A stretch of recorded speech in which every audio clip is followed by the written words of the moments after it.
Et bonjour, aujourd'hui je vous amène sur deux lieux, l'étang de l'Aujardière, mais surtout le Puy du Fou, et avant, le générique.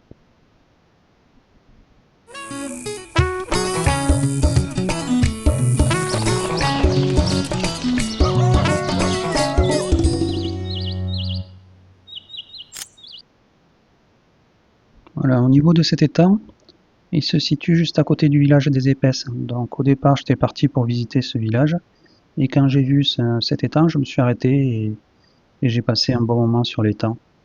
Donc là vous avez quelques clichés. Donc au niveau faune, au niveau flore et au niveau endroit sympa et paisible, c'est très très chouette. Mais je vais vous parler du but de mon road trip de 10 jours, qui est le Puy du Fou. Donc le Puy du Fou, pour moi, c'est le plus beau parc de France. Il est exceptionnel, il est pour tous les âges, déjà. Au niveau décor, il est sensationnel.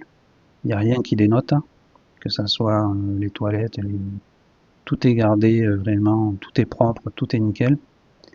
Et au niveau des spectacles, ben, certains spectacles valent à eux seuls l'entrée du parc, pour moi. Donc, euh, donc que du positif, et j'ai passé 3 jours et c'était 3 jours exceptionnels. Donc au niveau du spot de nuit, moi j'ai dormi sur l'aire de camping-car. Donc le gros avantage de cette aire, c'est bon, déjà elle est pas trop chère, elle est à 12 € la nuit. Vous avez toilette, vous avez douche, vous avez tout pour faire la vaisselle. Vous avez aussi le matin un petit endroit pour aller prendre le petit déjeuner. Voilà, donc l'accueil. Donc le seul problème, c'est peut-être qu'on est un peu accolés les uns aux autres. Là, c'est l'allée pour rejoindre le camping-car. Donc là, vous aviez les toilettes et l'accueil. Et de ce côté, vous aviez les douches, vous aviez pour faire la vaisselle et vous aviez le petit snack pour le matin. Donc moi, j'ai fait que de la restauration rapide. Donc c'est pas cher, je trouve, pour un parc. J'ai payé entre 11 € et 13 € maximum. Et vous avez des panini, vous avez des petits menus avec une bouteille d'eau, avec un dessert du coin. Donc tout est sympa, il n'y a rien à dire. Donc au niveau de tout ce qui est des spectacles, donc on va commencer par les expériences immersives. Donc les amoureux de Verdun, qui est depuis un bon moment, mais qui est toujours aussi immersif. Par contre, bon, ben c'est le but, je le trouve un peu oppressant et c'est dû à son réalisme. Donc beaucoup de gens sortent et à peu près le même truc que moi, quoi. Le deuxième, c'est le premier royaume. Donc l'immersion est sympa, les décors sont sympas et il y a surtout des jeux de lumière qui sont très bien. Donc toujours avec des écrans qui sont mélangés et ça donne vie au spectacle. Bon après c'est la renaissance du château. Il y est depuis un moment, donc le lieu est très beau, les décors sont très beaux aussi, mais après c'est celui que j'aime le moins sur les quatre qu'il y a.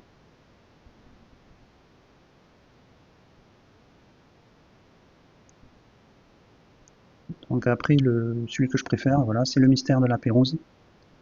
Donc le jeu d'acteur je le trouve très bon, donc il est très immersif aussi, et le mécanisme est très sympa. Donc moi, ça me tanguait quand je marchais, j'avais l'impression de tanguer. Bon, après, à l'arrêt, ça fait plus le système, mais très sympa. Donc, au niveau des spectacles incontournables, donc peut-être pas le premier, donc l'épée du roi Arthur, qui est le nouveau spectacle de 2025, qui remplace l'ancien. Bah, à la rigueur, je préférais l'ancien. Même si au niveau décor et la modification du décor, il est très chouette. Par contre, le spectacle par lui-même, je n'ai pas trop aimé. Le secret de la lance, bon, il est très connu. Tout ce qui est pyrotechnie est super. Tout ce qui est avec les chevaux aussi. Et bon, ça fait partie des derniers endroits où on peut voir des joutes équestres. Donc ça, c'est sympa aussi. Donc, très bien. Le seul problème, c'est peut-être qu'on est en plein soleil. Là, par contre, on est abrité, les mousquetaires de Richelieu. Donc moi, ce que j'ai adoré, c'est vraiment la beauté générale du spectacle. Que ce soit au niveau des costumes ou du reste, les chevaux aussi, c'est magnifique. Les acteurs, le jeu d'acteur est incroyable. Moi, je vous conseille toujours d'être au niveau du premier rang. Le dernier panache. Donc c'est une histoire vraie.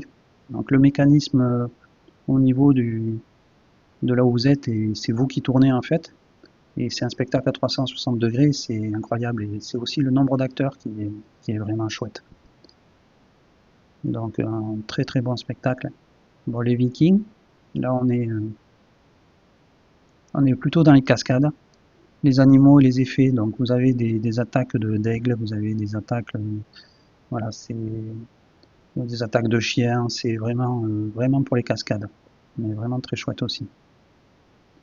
Le signe du triomphe, donc là c'est du spectaculaire. Déjà rien qu'au niveau de l'arène. Après la course de chars, franchement c'est top. Et les acteurs, et c'est vraiment, même les acteurs qu'il y a dans les gradins et tout ça, qui font le truc, c'est super rigolo. Bon, là c'est mon chouchou, le bal des oiseaux fantômes.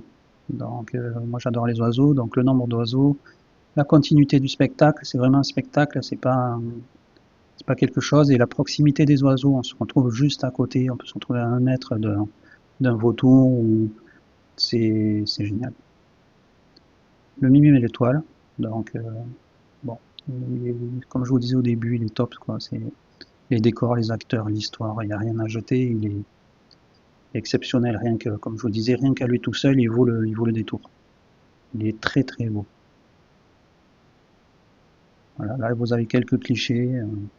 Là c'est un petit faucon, encore un petit faucon. Ils l'ont mis dans le spectacle de fer, n'hésitez pas. Une chouette, chouette de l'oral il me semble. Cigogne.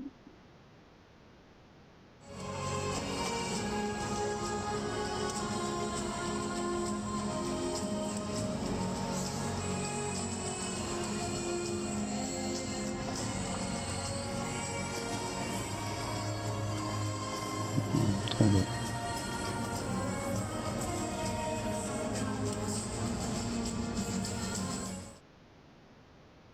Le mime et l'étoile, ça c'est l'entrée avec la pancarte, l'affiche. Mousquetaire de Richelieu, le bâtiment. Et là, quelques clichés, je vous dis pas d'où c'est, mais pour vous montrer un peu la beauté des spectacles et de tout. Et puis, Grand Carillon.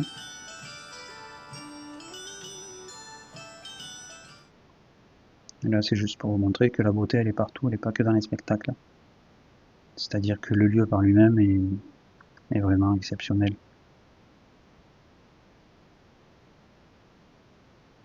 C'est pour pique-niquer.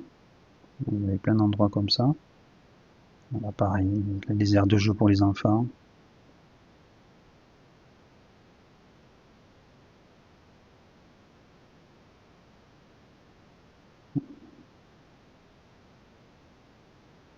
Comme je vous disais, tout est magnifique. Donc quand vous prenez un peu le temps, vous pouvez découvrir ce genre de lieu. Et voilà, c'est la fin de la vidéo. Merci, au revoir.